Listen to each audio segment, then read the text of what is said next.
Blacks in technology. Blacks in technology. Blacks in technology. Blacks in technology. Blacks in technology. Blacks in technology.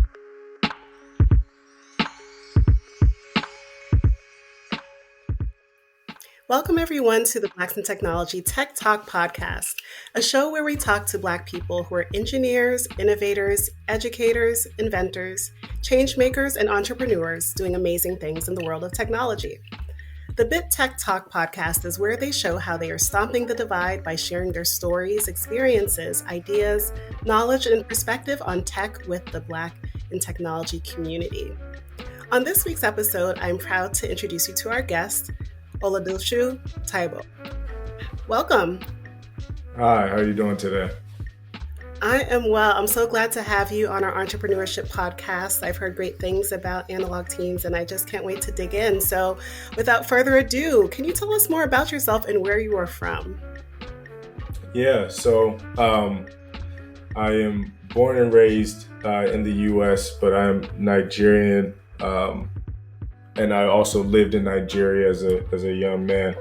I live in Maryland, and I've lived in Maryland, D.C.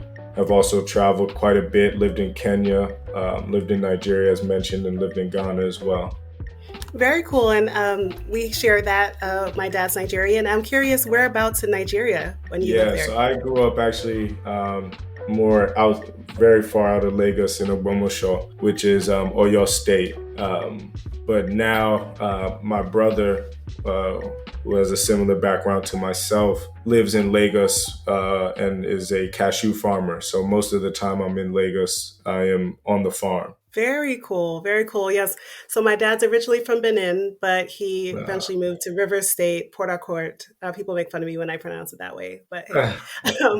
But yeah, that's where I go home to when I visit. But it's been several years. I'm due back, and I'm really excited to go, hopefully next year with my family for the first time. So wonderful to hear about that. Yes, we have that in common. And I'm really curious about your transition, right? So you were working, and then tell me about your desire and interest in starting your own company. How did that come to be? Yeah, so I worked for General Dynamics IT right out of college, and I essentially was looking at my growth and my career growth and noticed that the more I grew, and the further I go as an engineer, the less and less likely people look like me, and that bothered me a lot. And so I thought about leaving the job and going to another job, of course, and having that same experience, and or deciding to do something on my own in order to give back to our community. And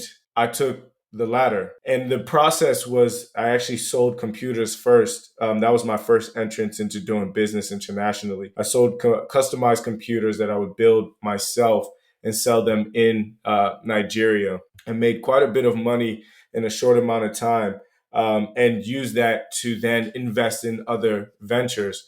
One was a natural hair care company that still exists, Frowetry. That's frowetry.us, which focuses on women with 4C hair and delivering hair products for them. And then also I invested in two other companies. One was an automotive company, a lot of people would tell you when they're from our communities, when they first started business, they try to sell cars. And then lastly was Analog Teams, which then became the full focus and the understanding that we had an opportunity to do something that really impacted the entire community and the entire diaspora, as well as the continent itself. So I met up with my partners, Maisha Aroga, who I worked with at GDIT, and then also my other co-founder, Yawa Dantor, who I actually went to university with and worked at KPMG at the time. And we came together and said, we can build a culture, we can build a company that actually is inclusive and is focused on Black people. So much so that, I always say like, hey, look, if for the ladies, if you're having a bad hair day, right, it's understandable. You may not have to get on camera early in the morning because we understand. We love our Black women. And so those type of things and things that make you feel like you are actually at home, where you're at a company that is built for you. That's what we set out to do from the beginning. That is amazing. I love to hear that story. And we have that in common as well. I worked for General Dynamics Mission Systems, but I exclusively did legal work in support of GDIT's infrastructure, engineering opportunities with the government for a couple of years. And so it's the more you talk, I'm like, wow. And then just your guts, right? And your ability to leave what someone would say is like a secure job or secure career path and forge out on your own and work in partnership with friends you've gone to school with and on things that, like you said, are high impact and create opportunities for our people in particular. I just really admire that. And it's a lot of what Blacks in Technology is about too, right? Is creating a space for us to succeed and elevate in tech. And I like the premise of making sure that our people are helping each other, lifting each other up. I think that's really important. So I just love to hear how folks get started. BIT is always focused on forming new partnerships and opportunities to assist the community and our members with their continued professional growth and development. If you'd like to partner with us, send an email, inquiries@blacksintechnology.net.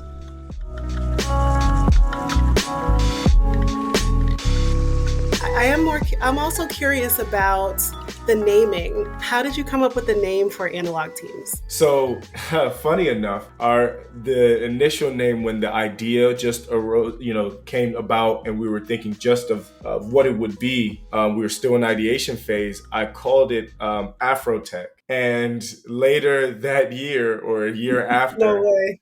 Afrotech came out and launched, their first conference, and I was heartbroken because if anyone who knows me from back then, a lot of my friends would tell you, like, yeah, he was running with that name. But then what happened? We were brainstorming, and we do this thing where we don't care about names anymore. It's the fun thing to do, but it doesn't so matter. I always mention that people still say names like Google, right? Uber. And if you think about it, those are just not real words that you would ever utilize. So it's the quality of the service behind it. But Yao Adantor came and just, I remember he sent me a message, Analog, and I ran with it. I was elated. I was like, this is it. And the concept is that people are analog. And even though we are going to a digital future, it's important to remember that the people matter the most, right? And the people are human and they're analog and they're not digital. And so how do you bridge that gap? And it's done well because it's also a play on just the fact that it's contrary to where we're headed in a sense, right? And we actually started off as Analog Africa because a lot of our work has been in Africa, in Nigeria, Ghana, Kenya, South Africa, Zimbabwe, DRC. So we've done a lot of work in Africa, and that was our initial focus. But we don't control the narrative on what people think about Africa, and we acknowledge that. When I say Africa to you, you think of home, you think of happiness, you think of a continent that's growing and it's beautiful Black people. But some other people, including our Black people, see Africa as, poor, lions. People literally have asked me with no malintent, I heard that they have lions in the street in the towns. I'm like, why do you think that's real? But just that concept. So over time, we actually changed to Analog Teams because we're about team building. And that's kind of where we've found our niche. We also went through a federal phase where we're Analog Federal. So we've gone through a lot of rebranding over the years. But this is where we've settled and really found what means to us. Excellent. No, that's really, really interesting on, like you said, the evolution and just the meaning and intentionality behind it.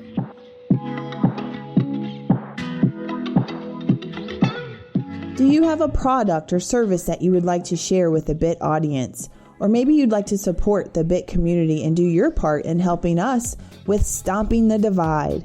Start by sponsoring one of our podcasts.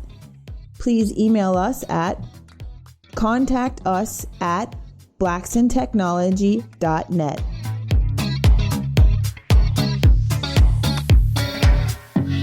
I am curious, going maybe a step backwards, like when did you first become interested in tech? I know you said you studied, it sounds like a STEM area when you're in school, but did it start even earlier than that, before school? Or when did you realize this was an area you wanted to work in? Yeah, so that's a good question. I've always loved computers since I was young. Loved playing video games on computers, etc. Working on them, figuring out how to get around like systems, etc. And I guess I assumed it should be like a natural course when I was going to university.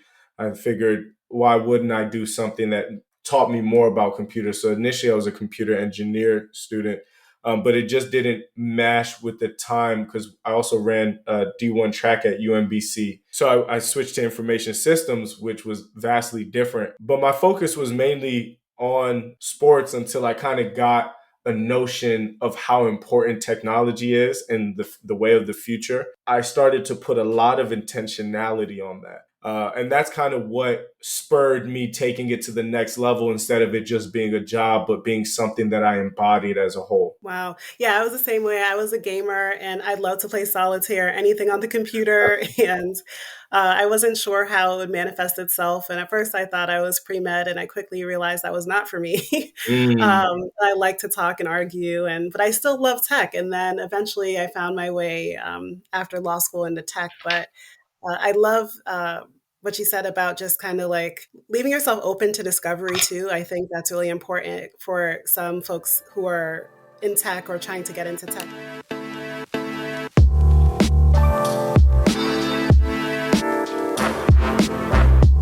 What's up, everyone? We hope that you're enjoying this episode of the Blacks in Technology Bit Tech Talk podcast. Do you or someone you know have a dope story that they want to share with our BIT audience? Blacks in Technology is seeking guests to be on our podcast. We're looking to highlight the journeys and experiences of Black women and men in the tech industry.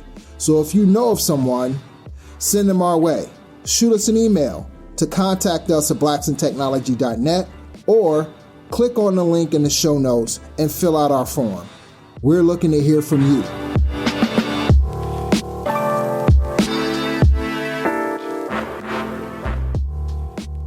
In my capacity leading the Charlotte chapter of Blacks in Tech, I meet people all the time who are looking to change careers or break into tech. And they're always like, oh, do I need to do a STEM degree, or what training do I need to have? And sometimes I tell them it's just about curiosity and willingness to learn new terms and different things. So it's not always like a cookie cutter recipe to get into tech or to sustain yourself in tech. I feel like some of my best moves in my career have come from just like opportunities that kind of came out of some work that I was doing, or my interest had changed and just created new interesting opportunities for myself. And so to talk more about your work at Analog Teams, I'm curious about the heavy lifting that goes into actually getting the job placement to occur, right? Because you may have a talent pool, you may have employers who are interested in hiring, but how do you successfully bridge the two in a way that is successful for everyone involved? That seems like a lot of hard work, and I'm just curious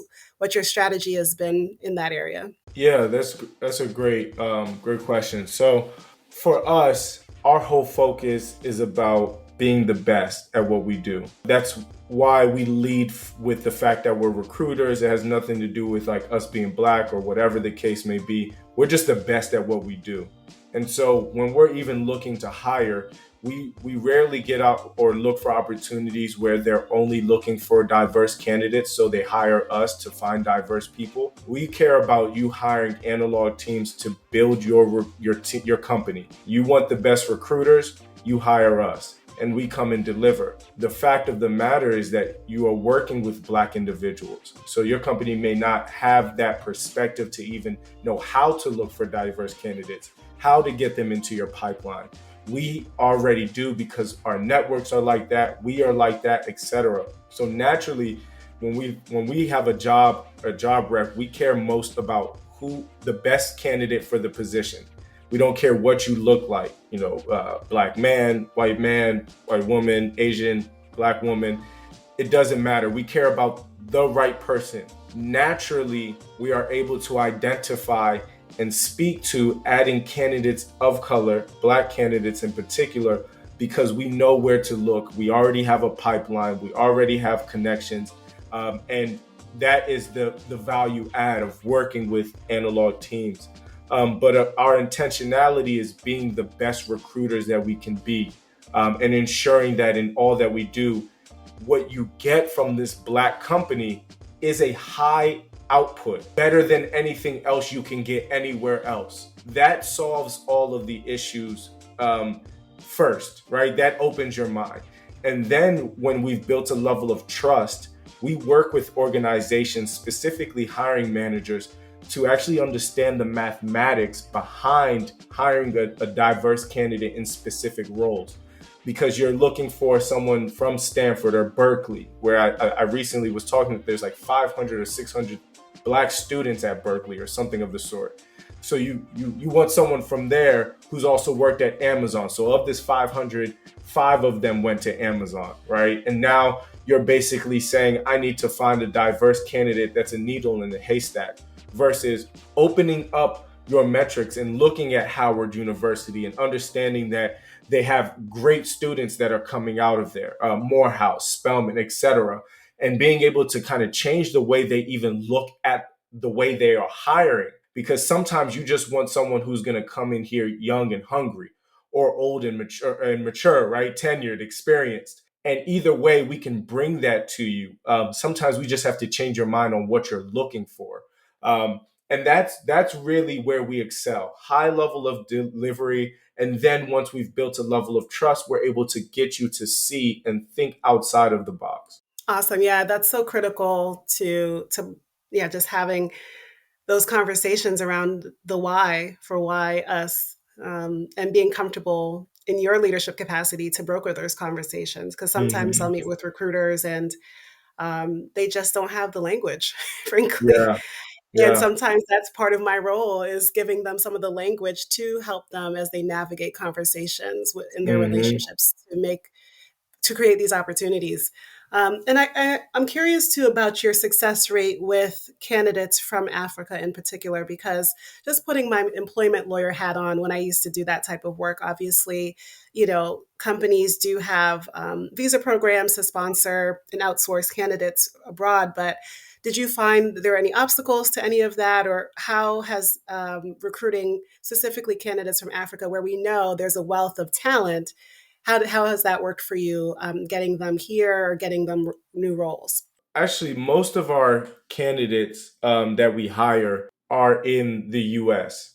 So we usually, we work with American-based startups. So we are hiring people in America for those startups. Where we utilize African talent, the African talent is hired by Analog as recruiters or recruiter support. Yeah, so they are actually hiring. There are people, we have people in our team in Africa that are hiring Americans for jobs in America.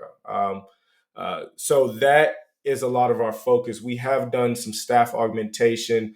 As I mentioned, we're a software development company first. And so there are quite a few startups that we work with where we actually host their team in Africa. So they work directly with Analog teams, and we handle all the employment issues, the contractor issues, et cetera. So that has created that alleviates some of that burden. But 99% of our focus is actually in recruiting Americans for American companies. Understood. Yeah, no, that's good. I mean, there's still opportunity in there woven into what you said, right? And that's amazing that you found a framework that fits to still allow for that type of engagement. So that's great. And I like to ask entrepreneurs like yourself who are very successful, who inspires you? Or was there a pivotal moment or time that you met someone, or, some people say it's their family or mentors who came into their life, what have you, that really inspired you or continue to inspire you with the work that you're doing? That's a great question. The first thing that comes to mind is actually my family. My brother, my mother, my sister, and my father. All of my family are built with entrepreneurs. my brother, as I mentioned, is a cashew farmer, and working with him to see that dream come true, called UPGS Initiative, Urban Planning for Growth and Sustainability, and the ability to use small scale farmers and train them on how to operate on large plots of land to change unused land into profitable land, and to see the evolution of planting acres and acres of cashews by hand initially is something that you just don't see often in the world. My sister is also a huge PR director of PR in fashion for Ogara Group, which does luxury brands with vehicles. Just the way I've seen her navigate rooms in which she's the only Black woman, and completely change companies and the way people see companies, and handle big fires, things that you know PR issues that these companies go through when they're dealing especially with Black folk, and being able to handle that and navigate those waters and come to proper conclusions that benefit both sides, right? Which is important when brokering a deal. Seeing that has been magnificent and masterful in her skill set and how she's grown that. And then, of course, my mother, just a hardworking woman that anyone who meets her understands what she's done. She's a teacher, and the amount of lives that she's changed. She's worked in inner city DC and in some other places, and the amount of lives that she's altered and changed the entire trajectory is just teachers are underappreciated in general. And my father was an entrepreneur, and I've always seen entrepreneurs, from his perspective of being able to create from nothing, right? Being able to create here in the States and also in Nigeria, building businesses. Being around my family alone just inspires me, and I'm the youngest, so I've got this chip on my shoulder, right? I've got to. I want to make everyone proud, so it drives me and it inspires me to do more, because I see greatness on a daily basis, and so no matter, when you mentioned very successful entrepreneurs, in my mind I'm like, I laugh, because there's so much more to go that I often don't take the moment to even count the success, because we're driving, and I want my team to constantly drive for this goal of greatness. We are trying to obtain a level of greatness never seen before, and specifically never seen from an all Black company. We're just under 40 people globally. And so just to get into the company and you meet the different cultures, the Kenyan Kikuyu, the Nigerian Igbo and Yoruba working together, and the Zulu, and then Dembele, and then we've got Black Americans, etc., all working together and delivering at a high output. What we're trying to create, we want the world to see it and then appreciate it in a way that it opens doors for everyone else. And so that inspiration comes from being around my family and seeing them grind and work and get it out the gutter, right? And build a burgeoning empire. Yes, definitely can relate to that too, as far as just absorbing some of those lessons and hard fought wins in my family and the entrepreneurs in my family too. It definitely was influential for me and how I go about doing some of my endeavors. So that's amazing to hear. And the other thing, so just two more questions for you. So one question I like to ask is, what's one thing you wish you had known before you launched your business that if you could help an up and coming entrepreneur, you would let them know? Two things. One, one is one thing that I think I was trying to understand early, which is make sure you have a team. Do not go it alone, and understanding how to work with a team. That's number one. You cannot, you should not. Let me say you should not, because you can, but you should not want to take. You should not take this endeavor on alone, because there will be days that you're weak, and it feels so much greater when someone else is strong for you and carries the business on your off days, and vice versa. So learning how to share the ball, how to make sure everyone wins, is something that our community needs to learn. My first company was Teyibo Tech under my last name, and I realized, I don't think it's hard to motivate and inspire people to want to work for your last name, right? And it's something I realized we do it because we want to own something, right? We want to have something in our name that stands the test of time so we can build our legacy. But at Analog, I've realized that the dream that we had working with so many different individuals is so much bigger than myself.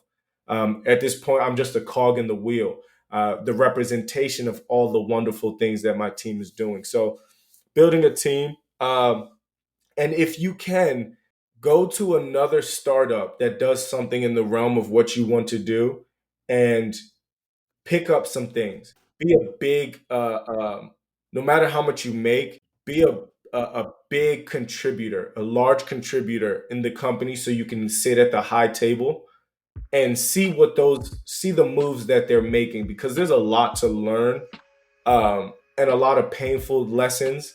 And if you can just have a framework, it can drastically change the trajectory of your company. Where would you like to travel anywhere in the world? The country that's on my tongue is Namibia. I don't know anything about it. I have not done any studies about it, but I've been saying that country for a while, and I just want to see what's there, who's there, and how the people are there. So cool. I heard there's an elephant walk that's a must experience, and that the coffee is pretty good, but I've never been as well. I would love to go. Yeah, I'm always looking for, I always tell people I'm a big proponent of just traveling to Africa. There are 54 countries in Africa, and so if I have time to go visit, I'm going to go visit the continent and try and see and learn something more about myself there. Wonderful. And I guess I lied. I did have one more question for you. How can folks get in touch with you after this podcast? Yeah, you can shoot me an email, at teyibo@gmail.com. That's TEYIBO at analogteams.com. Or you can reach out to me on Instagram, analog.teyibo, or you can reach me on LinkedIn, Oladosu Teyibo. Any way you want to find me, I'm there. Communicate, reach out to me. I'm really responsive, love to learn, even if it's just a shout out or you want some advice or anything like that. Reach out to me, I'm available. Well, Oladosu, it's been a pleasure meeting you, my friends, and hearing your story. And thank you so much for your time today on the Blacks in Technology Tech Talk podcast. Have a good one. Thank you for having me. Blacks in Technology. Blacks in technology. Blacks in technology. Blacks in technology. Blacks in technology. Blacks in technology.